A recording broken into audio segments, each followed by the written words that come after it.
Lady of the Scales, aka Light Mercedes. Preview just dropped in. Holy moly. This this is the treatment I wish Genesis Ras got. And I don't mean her attire. Her kit is absolutely loaded.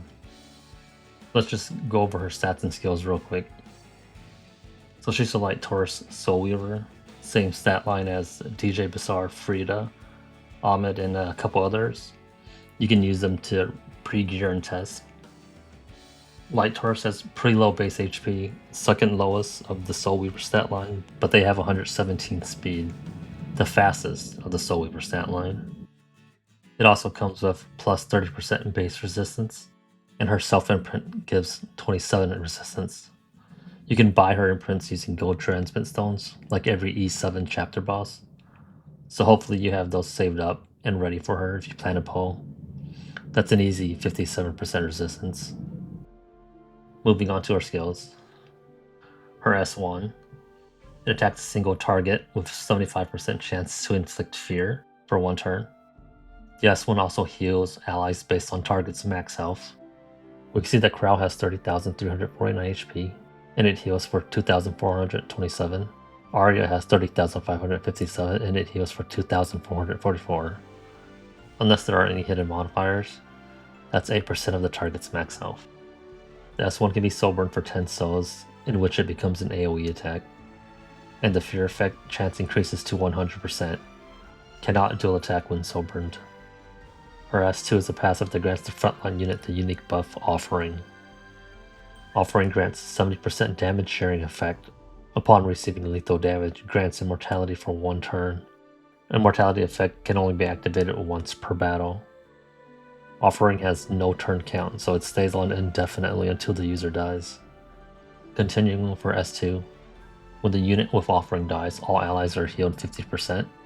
Keep in mind this should be the effect of her passive, not the effect of Offering. So say she dies before the unit with Offering dies, you won't get the heal. When an enemy gains combat readiness, she gains up to 50% after skill enhancements of that amount gained by the enemy. Basically, she gains half of all their combat readiness gains.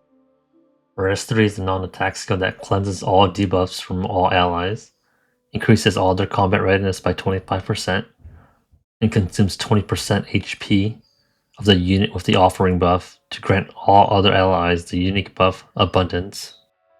Those with the Abundance effect deal an additional 2000 damage after attacking, and the skill has a 4-turn cooldown.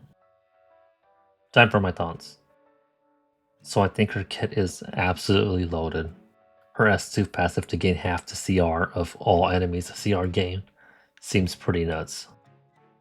CR has been integrated into so many mechanics, units, and artifacts that you almost always have some form of it in play. The skill is only limited by the fact that she only gains half. There's no once per turn, and the effect applies to literally any enemy CR gain effect.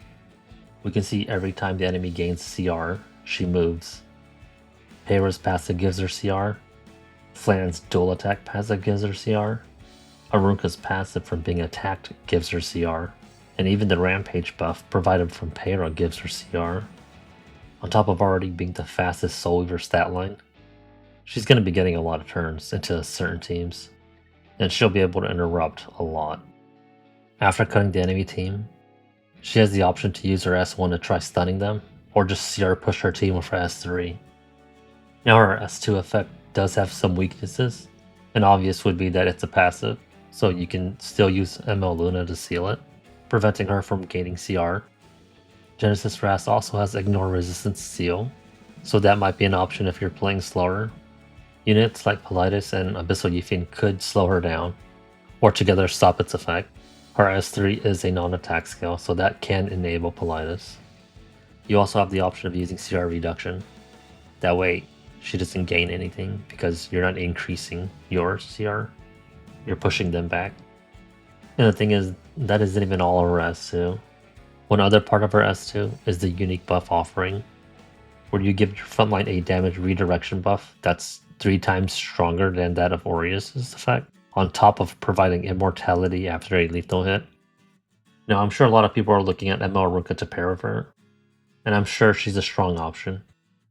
but I feel like Avrunka has a couple issues with being paired with Lady of the Scales. Her self-CR push and that she isn't built like an HP scaling tank. So Avrunka can take hits directly due to her high defense, but the damage transferred to her isn't reduced because of her defense. The 70% redirected damage from her allies is gonna tear her down super fast. And her getting a CR push every hit, she'll speed up getting her turn and lose her immortality herself. After she revives, she isn't gonna have her unique buff that forces everyone to target her until she gets her turn again. I'm sure she'll still work fine into certain teams, and I'm sure you can try different builds, like say a high health Aruka, and just use her solely for her targeting passive. But I feel like there are more creative options you could go with. Building units with the new reversal set to take advantage of the revival CR push. Units that want low HP to maximize their skills damage, such as regular Crow and Yuha, both who have an attack that deals damage based on HP loss. Or even someone like BBK who has her offensive stats boosted when her health is lower. And speaking of BBK, an option would be to stack immortality buffs. Not the buff's turn count, but the proccing of the effect. If another unit with lethal damage immortality effect provides a unit that also has the effect, they can get the effect again, allowing them to survive another hit and gain another immortality buff. And the thing is, it doesn't happen until the previous one expires, because it's not considered a lethal hit while you have immortality up. Units like Sinful Angelica and Elvira may be able to take advantage of this and just stay permanently immortal. You could even try something silly and build the immortal counter Fiend who can extend her buffs with one of her exclusive equipments. As for how to deal with offering, I think the most obvious would be Extinction and Anti-Revive. So, more Brysteria's thoughts. Something I'd like to note is that the unique buff offering is required for 2 of her effects, but the buff is only granted once at the start of battle. Her S2's healing requires the offering unit to die, and her S3's other unique buff can only be granted while offering is up. If the skill check is correct, you're only getting the S2 heal once per battle, because you're not going to be able to get offering again. And if the offering buff is gone, you won't get the S3 effect of buffing your allies with the other unique buff Abundance. Into certain teams, I'm sure she can lap enough to get her S3 off a couple times before her front line dies. But keep in mind, without offering, she does lose a few effects. Overall, I do think she's looking good, both her and her kit. Her ability to cut will for sure see plenty of use in both cleave and anti-cleave, and her offering ability seems like it'll have a wide array of uses. I'm pretty interested to see what people come up with, but yeah, for now that's about it.